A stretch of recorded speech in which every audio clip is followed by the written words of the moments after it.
The Trump presidency is full of viral photos.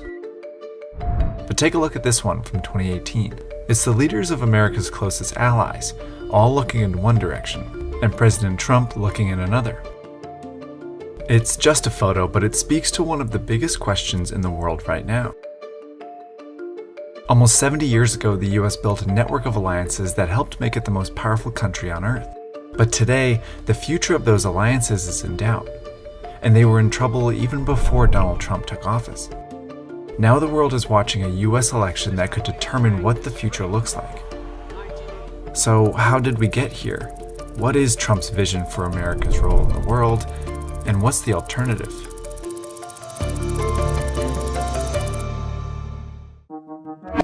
In the beginning, the US had just one alliance with France during the Revolutionary War against Great Britain. But after the US won the war, it backed out. And that's because back then, allying with another country usually served one purpose. Alliances were primarily used to fight and win specific wars. The US was already protected by two giant oceans, so for the next 150 years, America was alone, until 1941. The United States of America was suddenly and deliberately attacked. When Japan attacked a US naval base, it shattered the idea that oceans could protect the US any longer. So they formed an alliance with these countries and declared war on Japan and its allies. Together they won the war, but faced a very different world in the aftermath.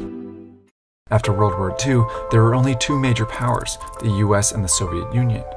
European countries were weak, and some worried the Soviets might invade them and spread communism. To protect against that, the US formed a collective alliance with 11 other countries, the North Atlantic Treaty Organization, or NATO. The agreement was simple. An armed attack on one member would be regarded as an attack on all, requiring every member to come to its assistance. But the reality was more complicated. The US had a massive military, while these countries had weak ones, if any at all.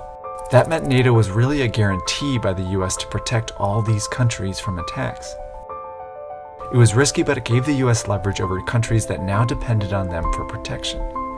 It used that leverage to align those countries with its own foreign policy, and many allowed the US to build military bases inside their borders, giving the US a first line of defense against the Soviets. The US also saw threats elsewhere. In 1948, North Korea had become a communist country, and in 1949, so did China. So the US signed individual alliances with 6 more countries. The US also signed a collective alliance with 21 countries in Latin America. By 1960, the Soviet Union was surrounded by countries that, if they attacked, would trigger war with the US. For hundreds of years, alliances had been used to fight and win specific wars. This was something new. The real gamble that the United States was taking was the idea that it would use alliances to keep wars from starting at all. One of the first tests of this idea came in Berlin. The city lay deep in Soviet-controlled East Germany, but was divided between the NATO countries and the Soviets. In 1961, the Soviet leader told Western powers to leave. Instead, the US and its allies quickly moved troops into Berlin, and the US publicly committed to uphold its promise. The United States is there. The United Kingdom and France are there. The pledge of NATO is there. In response, the Soviets built a wall through the city and backed down. The US guarantee also helped prevent further wars in Taiwan and Korea. It proved that this system worked, but only if America's enemies and allies actually trusted that the US would follow through. So for the next 60 years, US presidents said it out loud. A nation cannot remain great if it betrays its allies and lets down its friends. Our ties with Japan and our European allies are stronger than ever. We will strengthen our historic ties and assure them of our support and firm commitment. And it worked. The Soviets believed it. World War III never happened, and the US won the Cold War. History is unfolding in the Soviet Union. Last one out of the Soviet Union, please turn out the lights. The United States recognizes and welcomes the emergence of a free, independent, and democratic Russia. Between 1989 and 1991, the Soviet Union and its communist allies in Europe fell apart. Now the US was the world's only superpower, and most of its allies were safe from invasion. But for NATO, that created an existential question. Should the alliance go out of business because its primary adversary had disassembled itself, or should it find a new case for its being? European leaders and many American leaders supported keeping NATO around to support democracy and security in Europe. Ultimately, the best strategy to ensure our security and to build a durable peace is to support the advance of democracy elsewhere. It would be a catastrophe for American interest if instability were to alter the current situation in Europe. We want the peace to last. In 1999, NATO added 3 former Soviet allies, Poland, the Czech Republic, and Hungary. And NATO started intervening in conflicts outside of its membership. In 1999, it bombed Serbian forces fighting in Kosovo. NATO also helped the US invade Afghanistan after the 9/11 attacks in 2001 and supported parts of the war in Iraq in 2003. Meanwhile, in Asia, the US had stayed close with South Korea and Japan to counter North Korea. But the fall of the Soviet Union had made the alliances with these countries harder to justify. And those relationships in a lot of ways went adrift. And that all created something of a soft strategic underbelly in Southeast Asia. Some US leaders began to question the cost of those alliances. The US had asked NATO allies to spend 2% of their GDP on defense, but few countries were meeting that goal. So they urged NATO, along with South Korea and Japan, to increase their spending, while still reaffirming its promise to back its allies. Their cause is America's cause. We will defend our allies and our interests. America will always act, alone if necessary, to protect our people and our allies.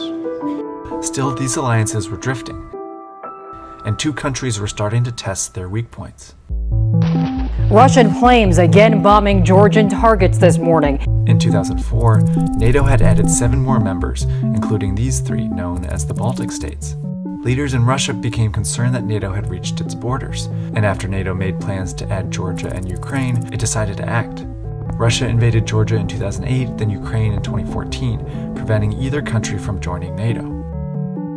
But those invasions also had another purpose. You can think about Russia's invasion of Ukraine as a prelude to what could happen if Russia decided to make a quick fait accompli grab in the Baltics. Russia was building up a massive military presence along its border, and now its willingness to invade its neighbors raised an uncomfortable question. Would the US and its allies actually be willing to go to war to defend one of these small countries? Over in Asia, China developed a similar strategy. Since the end of the Cold War, China has become the 2nd biggest economy in the world, and it built a military and missile stockpile capable of controlling this whole region. Both Russia and China have developed military strategies that seek to demonstrate to American allies that the United States can't protect them. They've also introduced strategies that advance their own regional interests, but in ways that wouldn't trigger a US response. Russia began launching cyber attacks all over Europe and spreading disinformation in support of radical politicians.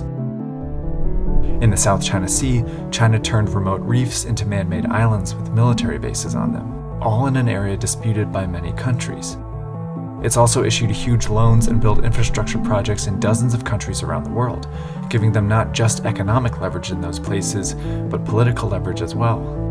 Russia and China leave the United States and its allies scrambling to respond, and without triggering a treaty commitment that might result in their cooperation to defend their mutual interests.